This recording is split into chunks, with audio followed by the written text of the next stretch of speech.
Il est 8h43 sur Europe 1. Brigitte Millot prend soin de votre santé dans un instant. Mais juste avant, et même tout de suite, nous accueillons Nicolas Caro pour sa prescription culture. Bonjour Nicolas. Bonjour Charles. Alors, chaque semaine, vous nous proposez un roman culte ou bien classique. Et ce matin, vous nous parlez, Nicolas, de Virginia Woolf. Mrs. Dalloway, oui, Virginia Woolf, que l'on redécouvre depuis quelques années, notamment grâce à son livre Une chambre à soi.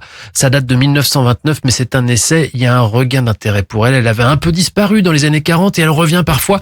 Maintenant, elle est bien ancrée, et tant mieux. Son chef-d'œuvre, Mrs. Dalloway, est réédité et inspire des livres et des films comme The Hours avec Nicole Kidman, Julianne Moore et Meryl Streep. Et alors, à son époque, Mrs. Dalloway a été bien reçue par le public ? Absolument, elle publie Mrs. Dalloway en 1925 et les lecteurs sont au rendez-vous alors que c'est pas forcément un roman très évident.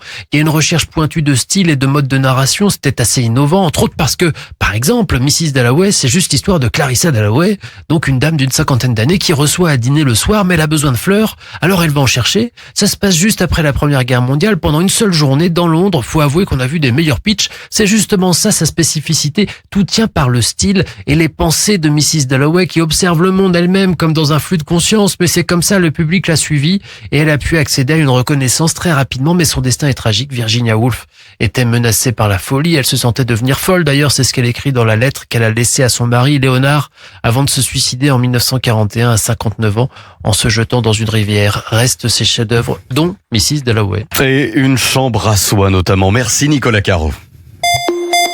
Europe 1 matin. 7h, 9h. Charles L'Huillier. Et n'oubliez pas que d'ici quelques minutes, ce sera le journal permanent, un point sur l'actualité. On rappelle que 30 000 hectares ont été dévastés en Gironde.